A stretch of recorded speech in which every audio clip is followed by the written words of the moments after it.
இந்த சினிமாவில் இருக்கக்கூடிய பெரிய ஜாம்பவான்கள் தங்களுடைய பாலியல் இச்சையை தீர்த்து கொள்வதற்கு நீங்கள் நடிகைகளை பயன்படுத்திக்கிறோம். சினிமானால் பாலியல் உணர்ச்சியை தூண்டுகிற ஒரு விஷயம்தான். மலையாள படம்னால செக்ஸ் படம் தான். அந்த நடிகருடைய கட்டுப்பாட்டில் சினிமா படம் எடுக்க வரைக்கும் இருக்கணும். அதுதான் ஒப்பந்தமே. அவர் எப்பப்போ பாலியல் உணர்வு வருதோ அப்போல்லாம் போய் அந்த நடிகை பயன்படுத்திக்கிறார். பாலியல் தொல்லைகள் நடந்துட்டு தான் இருக்குது. அந்த பெரிய நடிகர்களுடைய பெயர்கள் மட்டும் ஏன் வரமாட்டேங்குது? இங்கே எல்லாம் அரசியல் மயமாக்கப்பட்டிருக்கு. பயப்படுறாங்களா நடிகை? ஆமாம் ஆமாம் ஆமாம், பாதுகாப்பு இல்லை. நம்ம சொல்லி ஒரு வேளை நம்ம வாழ்க்கைக்கே பிரச்சனை ஆகுது. ஆமாம் ஆமாம், எல்லாமே அரசியல் ரீதியாக இருக்காங்க. சார், இப்போ நடிகர் சங்கம் ஒரு பிரச்சனை வந்துச்சா நடிகர் சங்கம் தான் தீர்த்து வைக்கணும். நடிகர் சங்க தலைவராக இருக்கக்கூடிய மோகன்லால் ஏன் வந்து விலகிறாரு? எல்லார் மேலேயும் நீங்கள் நடிகர் சங்கம் போயிச்சா சித்திக்கு மேலேயே எஃப்ஐஆர் போட்டானே. அம்மாங்கிற அந்த நடிகர் சங்கத்தை முதல்ல கலைக்கிறார். அப்போ எல்லார் மீதும் புகார் இருக்கிறது அர்த்தம். அவசரப்பட்டு கலைக்க வேண்டிய அவசியம் என்ன வந்திருக்கு? சார் வணக்கம். சார் வணக்கம். சார், கேரளாவில் வந்து ஒரு வாரமாக வந்து சில பரபரப்பான விஷயங்கள் போய்கிட்டு இருக்கு. நடிகைகளுக்கு வந்து பாலியல் தொல்லைகள் கொடுக்குறாங்க, சம்பள பிரச்சனைகள் இருக்குது. இப்போ நடக்கல, தொடர்ந்து நிறைய விஷயங்கள் நடந்துட்டு இருக்கு. அதுக்கு வந்து ஒரு கேரளா மாஃபியா கும்பல் தான் பண்ணுறாங்க அப்படின்னு சொல்லியிருந்தாங்க. இப்போ ரீசெண்டாக மோகன்லால் அவர்களும் ராஜினாமா பண்ணியிருந்தாங்க. அவர் மேலேயும் சில கருத்துக்கள்லாம் வந்துட்டு இருக்கு. இதே மாதிரி தமிழையும் நடந்துட்டு இருக்கா சார்? என்ன நடக்குது சார் கேரளா சினிமா, தமிழ் சினிமாவில்? இல்லை, எல்லா திரைப்படத்துறையிலையும் திரைப்படத்துறை பெண்கள் ஒரு கவர்ச்சிகரமானவர்கள். நீங்கள் இந்தியா முழுக்க திரைப்படம்னால பெண்கள் ஒரு கவர்ச்சிக்கான ஒரு பொருளாக பார்க்கப்படுது. இதுதான் சினிமா. அப்போது இந்த சினிமாவில் இருக்கக்கூடிய பெரிய ஜாம்பவான்கள் தங்களுடைய பாலியல் இச்சையை தீர்த்து கொள்வதற்கு நீங்கள் நடிகைகளை பயன்படுத்திக்கிறோம். இது காலங்காலமாக சினிமாவில் இருக்கிற விஷயம். சினிமானால் பாலியல் உணர்ச்சியை தூண்டுகிற ஒரு விஷயம்தான் சினிமானால. வேறு அதில் நல்ல விஷயங்களே இல்லை. அதிமுத்தாதை போல சில இயக்குனர்கள், சத்யஜித் ரே போன்ற இயக்குனர்கள், நீங்கள் பாலு மகேந்திரா, மகேந்திரன், இப்படி சில இயக்குனர்கள் தான் இதுக்கு விதிவிலக்கு. நல்ல கருத்துக்களை, கதைகளை சினிமாவில் கொடுக்குறான். சில இயக்குனர்கள் நீங்கள் ஒரு டான்ஸ் இருக்கும், அதில் நீங்கள் ஆரம்ப காலகட்டத்திலிருந்து நீங்கள் சிடி சவுந்தலா டான்ஸ் இருக்கும், ஜெயமாலினி டான்ஸ் இருக்கும், ஜெயமாலினி சிலுக்கு, இப்படி இப்போ தமன்னா ஒரு டான்ஸு. அந்த ஒரு டான்ஸை போட்டால் தான் படம் ஓடுமா?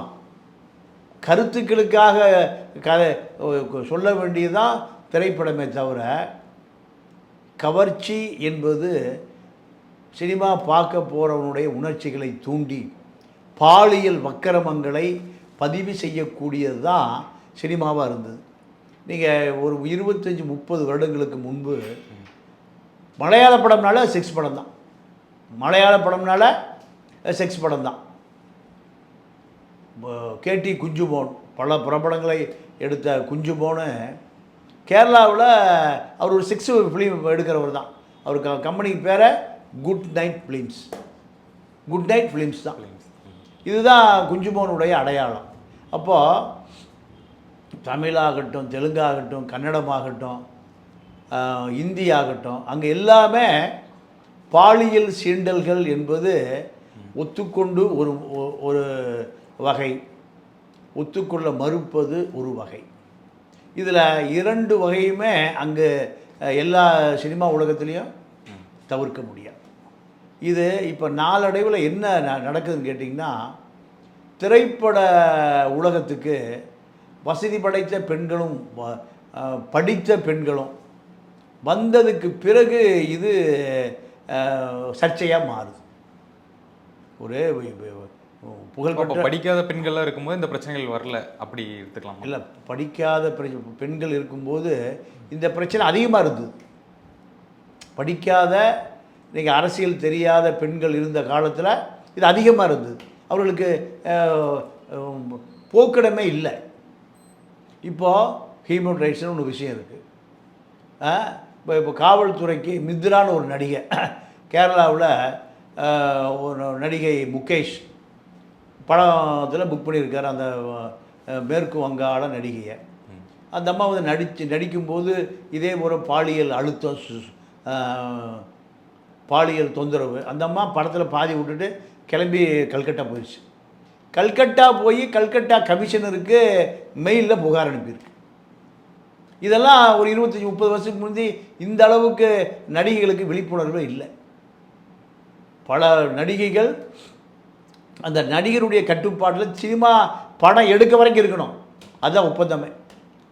அவர் எப்பப்போ பாலியல் உணர்வு வருதோ அப்போல்லாம் போய் அந்த நடிகை பயன்படுத்திக்குவார். இதெல்லாம் கடந்த காலத்தில். இப்போ நீங்கள் அந்த அந்த அது போன்ற சில விஷயங்கள் எல்லாம் நீங்கள் அச்சத்தோடு நடக்கிறோம். அதனால தான் கேரளாவை சேர்ந்த அந்த நடிகர் சங்கம் கூண்டோடு கலைக்கப்பட்டது. ஏன் இந்த ஹேமா கமிட்டியோட இன்னொரு அச்சுறுத்துற கமிட்டி என்ன கேட்டிங்கன்னா, ஏடிஜிபி வெங்கடேஷ் தலைமையில் ஒரு 7 பேர் கொண்ட காவல்துறை உயர் பெண் அதிகாரிகள். நீங்கள் 3 பேர் அதில் ஆண் அதிகாரிகள், 4 பேர் பெண் அதிகாரிகள், எல்லாமே டிஐஜி அந்தஸ்தில் உள்ளவங்க. பூங்கொல்லின்னு ஒரு அம்மா போலீஸ் அகாடமியினுடைய டெப்டி டைரக்டர், இன்னொன்று டிஐஜி அஜிதா பேகம். இப்படி இப்போ பல உயர் பதவியில் உள்ளவங்கள போட்டிருக்காங்க. இதனால தான் சினிமா நடிகர் ப்ளஸ் எம்எல்ஏ முகேஷ் அவர் மீது எஃப்ஐஆரை போட்டாச்சு, சித்திக் மீது எஃப்ஐஆர் போட்டாச்சு, செக்ஷன் போட்டாச்சு. அதுக்குள்ளே அரசியலே போக முடியாது. எல்லாருமே இப்படி வழக்கு 17 வழக்கு பலாத்கார வழக்கு பதிவு செய்யப்பட்டிருக்கு. நீங்கள் மரியம் பிள்ளை, இடைவேளை ராஜு, பாபு, இப்படி பல பேர் மீது வழக்கு. இந்த வழக்கை அவங்க எதிர்கொண்டு தான் ஆகணும். தமிழ்நாட்டில் உடனடியாக அவங்க முதலமைச்சர் அலுவலகத்துக்கு தொடர்பு கொண்டாங்கன்னா முதலமைச்சர் அலுவலகத்தில் கமிஷனர் வச்சு ஃபோன் போகும், அந்த வழக்கு புஷ்ஷுன்னு போயிடும். ஆனால் கேரளாவில் அது போன்று எந்த விதி மீறல்களும் நடப்பதற்கு வாய்ப்பு இல்லை. ஏன்னா அது கம்யூனிஸ்ட் கவர்மெண்ட்டு. திரைப்படமாக தான் பார்ப்பான். திரைப்படத்தை நடிகரை அரசியல்வாதியாக பார்க்க மாட்டான். இங்கே திரைப்படம் ஒரு படம் ஓடுனாலும் அடுத்த முதலமைச்சர் நாற்காலி தான். இது போன்ற ஒரு கேவலமான ரசனை உள்ள இடம் தமிழ்நாடு. இப்போ சரத்குமார் நடிகர் சங்க தலைவராக இருந்தார். அவர் மீது நக்மாவே புகார் கொடுத்துட்டு இருந்தது. என்னை திருமணம் பண்ணிக்கிறேன்னு என்னை பல முறை என்னை மனைவியாக 2 குடும்பம் நடத்தணும், என்னை ஏமாற்றிட்டான்னு சொல்லி நக்மா புகார் பண்ணிச்சு. அந்தம்மா காங்கிரஸில் தேசிய மகளிர் அணி தலைவியாக வரைக்கும் வந்துச்சு அந்தம்மா. இப்போ அதை சரத்குமார் விசாரிக்கவே இல்லையே. அவர் எம்பி ஆனார், எம்எல்ஏ ஆனார். அப்போ இந்த மாதிரி குற்றவாளிகளெல்லாம் உயர் பதவியில் வர்ற ஒரே நாடு தமிழ்நாடு தான். கேரளாவை பொறுத்தவரை சட்டம் தன்னுடைய கடமையை செய்யும். சட்டம் யாரும் வளைக்க முடியாது. இங்கே காவல்துறை எல்லாமே பர்ச்சேஸ் பண்ணிடுவோம். இல்லை, இந்த ராதி அவர்களும் சொல்லியிருக்காங்க, எனக்கும் சின்ன வயசில் இந்த மாதிரி பாலியல் தொல்லைகள்லாம் நடந்திருக்கு அப்படின்னு சொல்லியிருக்காங்க. இல்லை, அதான் இப்போ குஷ்பு கேரளாவில் எப்படி ஒரு ஹேமா கமிட்டி அசம்பிள் பண்ணாங்களோ அதே மாதிரி இங்கே வந்து ஷகீலா தலைமையில் ஒரு கமிட்டி அசம்பிள் பண்ணுன்ட்டு பேச்சுகள்லாம் வந்துட்டு இருக்கு. அதான் மனநோயாளிகள், பைத்தியம் பிடிச்சவர்கள், பைத்தியம் பிடிச்சவர்கள் தான் இதை இப்படி சொல்லுவான். சித்தம் கலங்கியவன். கேரளாவை பாருங்கள். கேரளாவில் ஒரு போலீஸ் ஏடிஜிபி தலைமையில் அமைக்கிறாங்க. இங்கே ஷகிலா தலைமையிலாம்.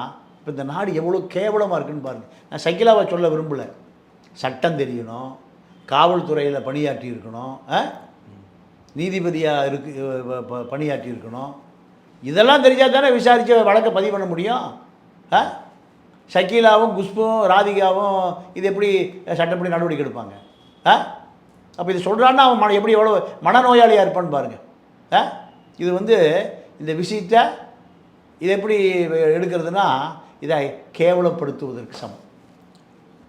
ஒரு கொலை நடந்துருச்சுன்னா நீங்கள் சரத்குமார் தமிழ் விசாரணை அமைங்கன்னு சொல்கிற மாதிரி இருக்குது. கொலையை சரத்குமார் எப்படி விசாரிப்பார்?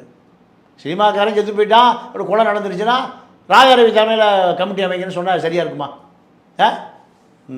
இங்கே மனநோயாளிகள் நிறைய ஆயிட்டான். காவல்துறை உயர் அதிகாரி, ஓய்வு பெற்ற அதிகாரி திலகவதி ஐபிஎஸ் தலைமையில் ஒரு குழு அமைக்கணும்னு நான் சொல்லிகிட்டே வரேன். அந்த அம்மா ஓய்வு பெற்ற டிஜிபி. அந்த அம்மா முதல் தமிழ்நாட்டில் பெண் ஐபிஎஸ் அதிகாரி. ஏடிஎஸ்பியாக இருந்து எஸ்பி ஆகி டிஐஜி ஆகி ஐஜி ஆகி ஏடிஜிபி ஆகி டிஜிபி ஆகி ஓய்வு பெற்றாங்க. ஏறக்குறைய காவல்துறையில் பல வழக்குகளை திறமையாக கையாண்டிருக்காங்க. எத்தனை ஆண்டு கால சர்வீஸ் அந்தம்மா? 30 ஆண்டு கால சர்வீஸ். அந்தம்மா தலைமையில் ஒரு கமிட்டியை அமைச்சு அதை விசாரிப்பது சரியா? ஷகீலா தலைமையில் கமிட்டி அமைச்சு விசாரிப்பது சரியா? இந்த தமிழ்நாடு எவ்வளவு மனநோயாளிகள், சைக்கோக்கள் இருக்கிற இடம்னு பாருங்க. சார், இப்போ கேரளா மாதிரி இங்கேயும் வந்து பாலியல் தொல்லைகள் நடந்துட்டு தான் இருக்கு. அந்த பெரிய நடிகர்களுடைய பெயர்கள் மட்டும் ஏன் வரமாட்டேங்குது? இங்கே எல்லாம் அரசியல் மயமாக்கப்பட்டிருக்கு. பயப்படுறாங்களா நடிகை? ஆமாம் ஆமாம் ஆமாம், பாதுகாப்பு இல்லை. நம்ம சொல்லி ஒரு வேளை நமக்கு வாழ்க்கைக்கே பிரச்சனை ஆகும். ஆமாம் ஆமாம், எல்லாமே அரசியல் ரீதியாக இருக்காங்க. அரசியல் ரீதியாக இருக்காங்க. அப்போ எந்த மாதிரி சார்? ஒரு நடிகருக்கு பின்னணியில் ஒரு அரசியல் கட்சி இருக்கா? யாருக்கு? ஒரு நடிகருக்கு பின்னணியில் ஒரு அரசியல் கட்சி இருக்குன்னு மிகப்பெரிய சக்தி இருக்கு. நீங்கள் நடிகை புகார் கொடுத்தா அந்த நடிகைக்கு பல வகையில் டார்ச்சர் நடக்கும். பல வகையில் டார்ச்சர் நடக்கும். அப்போது எப்படி அவங்களுக்கு என்ன பாதுகாப்பு? கேரளாவில் அப்படிலாம் பண்ணிட முடியாது. மக்கள் போராடுவான். இங்கே மக்கள் போராடவே மாட்டான். கலாட்டா நடக்குதுன்னா வேகமாக வீட்டுக்கு போயிடுவான். சண்டையை பிடிக்க மாட்டான். இங்கே எல்லா கெட்ட வழக்கம் இருக்குது தமிழ்நாட்டில். ஒரு நானும் கேரளாவும் போயிருக்கேன், கர்நாடகா போயிருக்கேன், ஆந்திரா எல்லா பக்கமும் போயிருக்கேன். பஸ் ஸ்டாப்பில் முதல்ல வந்தவன் முதல்ல நிற்பான். பார்த்துருக்கீங்களா? எல்லா ஊர்லேயும் பார்த்துருக்கீங்களா? ரெண்டாவது வந்தவன் ரெண்டாவது நிற்பான், மூணாவது வந்தவன் வரிசை நிற்கும். எங்கே? பஸ் ஸ்டாப்பில். இங்கே நம்ம ஊரில் என்ன பண்ணுறான்? கும்பலாக நிற்பான். பார்த்துருக்கீங்களா? முதல்ல வந்தவன் ஏறவே முடியாது, கடைசியாக வந்தவன் ஏறிடுவான். பார்த்துருக்கீங்களா? பார்த்துருக்கேன். நீங்கள் பஸ்ஸில் முதல்ல வந்தவன் ஏறவே முடியாது, கடைசியாக வந்தவன் பஸ்ஸில் துண்டை போடுவான், பைய போடுவான். அப்போது இதெல்லாம் சமூக ஒழுக்கம். இன்றைக்கி வரைக்கும் சென்னையில் மீட்டருக்கே கிடையாதுங்க ஆட்டோவில். எத்தனை வருஷமா? 50 வருஷமாக கிடையாது. இப்படி ஒரு கேவலமான போலீஸ் நிர்வாகம் உள்ள ஒரே மாநிலம் தமிழ்நாடு தான். இந்த போலீஸ் எப்படி விசாரிப்பான்? கேரளா போங்க, மீட்டருக்கு மேலே 10 பைசா வாங்க மாட்டான். பார்த்தீங்களா? இங்கே போயிருக்கீங்களா கேரளாவுக்கு? பெங்களூர் போங்க, மீட்டருக்கு மேலே 10 பைசா வாங்க மாட்டான். நீங்கள் மகாராஷ்டிரா போங்க, எங்கே வேணா போங்க சார், தமிழ்நாட்டை தவிர. இங்கே ஆட்டோக்கு பக்கத்தில் போனீங்கன்னா 100 ரூபா கேட்பான். ஏற வேண்டாம், போனால் 100 ரூபா கேட்பான். அப்போ மீட்டர் பப்ளிக்குக்கான ஒழுங்குமுறையை இன்னைக்கு வரைக்கும் கொண்டு வர முடியாத சட்ட ஒழுங்கு தான் இந்த போலீஸ் பார்த்துட்ருக்கு. நீங்கள் பாண்டிச்சேரி கடற்கரைக்கு போனீங்கன்னா இது அபாயமான பகுதின்னு 10 அடிக்கு ஒரு போர்டு வச்சுருக்கான். எவனை போய் இறங்கி போய் தான் சாகிறது இல்லை. இங்கே அப்படி ஒன்றே கிடையாது. கமிஷனருக்கு வர்ற கமிஷன் ரியல் எஸ்டேட்டு பண்ணுறது எப்படி, பல ஆயிரம் கோடி சம்பாதிக்கிறது எப்படி, அதுக்கு இன்ஸ்பெக்டர் யூஸ் பண்ணுறது எப்படி, டிஎஸ்பி யூஸ் பண்ணுறது எப்படி, டிசி யூஸ் பண்ணுறது எப்படி, இப்படி தான் கேவலமாக இருக்குது. அப்போ இந்த நாடு எங்கே, அந்த நாடு எங்கே? சார், இப்போ நடிகர் சங்கம் ஒரு பிரச்சனை வந்துச்சா நடிகர் சங்கம் தான் தீர்த்து வைக்கணும். நடிகர் சங்க தலைவராக இருக்கக்கூடிய மோகன்லால் ஏன் வந்து விலகிறாரு? அந்த பிரச்சனையை தீர்த்து வைக்கணும், இல்லாட்டி அதை எடுத்து விசாரிக்கணும்ல. ஏன் அவர் விலகிறாரு? அப்படிங்கும்போது அவர் மேலேயும் ஒரு பார்வை வருது இல்லை? இல்லைங்க, அந்த நடிகர் சங்கத்தினுடைய நிர்வாகி அத்தனை பேர் மீது புகார் வந்துடும் பயந்து சங்கத்தை கலைச்சிட்டாங்க. அதுதான் காரணம். எல்லார் மேலேயும் நீங்கள் நடிகர் சங்கம் போயிச்சா சித்திக்கு மேலேயே எஃப்ஐஆர் போட்டானே. நீங்கள் இப்போ 2 செக்ஷன் போட்டிருக்கான், 12 வருஷம் அவருக்கு ஜெயில். ஒரு வழக்கில் ஒரு புகார் இல்லை. அது மாதிரி 50 புகார் வரப்போகுது. அப்போது எல்லார் மேலே இருக்குது, அவர் மோகன்லால் மேலே மட்டும் இல்லை. மோகன்லால் மேலேயும் வரலாம். மோகன்லால் வந்து இல்லைன்னு எப்படி சொல்ல முடியும்? எல்லோரும் சொல்லிட்டாங்களா, தீர்மானம் போட்டாங்களே? இல்லையே. மோகன்லால் தான் முதல்ல கிடைக்கிறாரு. மோகன்லால் தான் முதல்ல அம்மாங்கிற அந்த நடிகர் சங்கத்தை முதல்ல கிடைக்கிறார். அப்போது எல்லார் மீதும் புகார் இருக்குன்னு தான் அர்த்தம். அவசரப்பட்டு கலைக்க வேண்டிய அவசியம் என்ன வந்திருக்கு? எல்லார் மீதும் புகார் இருக்குது. சார், இந்த விஷயம் வந்து தொடர்ந்து நடக்குது. இப்போ ரீசெண்டாக சனம் ஷெட்டியும் ஒரு கம்ப்ளைண்ட் கொடுத்துருந்தாங்க, பாலியல் தொல்லைகள் நடக்குதுன்ட்டு. இதை வந்து ஒரு 6 மாதத்துக்கு ஒரு முறை இந்த சர்ச்சைகள் வருவது ஏன்? இல்லை, இதில் தில்லா இருக்கிற இப்போ ஸ்ரீரெட்டி கூட அதை சொல்லியிருக்கு, சுசித்ரா சொல்லியிருக்கு. இங்கே விசாரிக்கவே இல்லையே, எந்த நடவடிக்கையும் இல்லையே. காரணம் எல்லாருக்கு பின்னாடி அரசியல் இருக்கு. அப்போ அந்த அரசியலை தாண்டி இவர்களை தாக்கு பிடிக்க முடியாது இந்த பெண்களால். அதனால் அமைதியாக போயிடுறாங்க. இதுதான் விஷயம். இப்போ இந்த பிரச்சனைகளுக்கு தான் தீர்வு தான் என்ன சார்? இப்போ தமிழ் சினிமா நடக்குது, எல்லா பெண்களுமே துணிந்து போராடுவதற்கு முன் வரணும். இல்லை, அந்த இப்போ என்னதான் தீர்வு இதுக்கு? இல்லை, இப்போ பெண்கள்கிட்ட போராடுகிற குணம் வேணும், அவ்வளோதான். போராடுகிற அவர்கள் தானே காப்பாற்றிக்கணும். நீங்கள் எதிர்ப்பாங்க, வழக்கு பதிவாயிரும், போக்சோ சட்டத்தில் போயிடும்னா பயந்துக்குவான். அடங்கி போவதனால் மட்டும்தான் அத்துமீறல் நடக்குது. நீங்கள் இவர்கள் நேராக புகார் போயிடும், அப்படி எல்லாரும் ஒரே மாதிரி புகார் போயிடும்னா எவனும் இந்த வேலைக்கு வச்சுக்க மாட்டான். சிலர் கண்டு காணாம விட்டுறாங்க, சிலர் போராடுறாங்க. தமிழ்நாட்டில் எப்படின்னு கேட்டிங்கன்னா, போராடுறவனுக்கு ஆதரவே இருக்காது. போராடுறவனுக்கு போராட்ட குணமே உனக்கு 2000 வருஷமாக இல்லை. உடம்புல சூடு சொரணையே இல்லை. தமிழர்களுக்கு தமிழச்சிகளுக்கு இப்போ நீங்கள் கோபமே வர மாட்டேங்குதே. மலையாளிக்கு கோபம் வரும், கன்னடருக்கு கோபம் வரும், ஆந்திராக்காரன் கோபம் வரும். நீங்கள் டெஸ்ட் பண்ணி பாருங்கள். ஒரு தப்பு நடந்தால் பொங்கிடுவான், இவன் வீட்டுக்கு போயிடுவான். சார், இந்த நடிகர் ரியாஸ் கான் மேலே ஒரு புகார் வந்துச்சு. ஆனால் அவர் தரப்புலேருந்து நான் எந்த மாதிரி யாருமே கூப்பிடல, ஃபோன் பண்ணலன்னு சொல்லியிருக்காரு. இல்லை, அது விசாரிக்கணும். நீங்கள் அது காவல்னு ஒரு டிபார்ட்மெண்ட் இருக்குது, அதுதான் போலீஸ். அங்கே போய் விசாரிக்கணும். விசாரித்தா தான் உண்மை எது பொய் எது அப்படின்னு தெரியுமே தவிர, நீங்கள் இது எல்லா போலீஸும் விசாரித்தா காசை வாங்கிட்டு விட்டுருவான். நேர்மையான போலீஸ் அதிகாரி தலைமையில் ஒரு குழு அமைக்கப்பட வேண்டும். அப்படி அமைச்சா தான் உண்மை வெளியே வரும். ஓகே சார், தொடர்ந்து பேசுவோம் சார். நேர்காணலுக்கு மிக்க நன்றி. வணக்கம். நன்றி, வணக்கம்.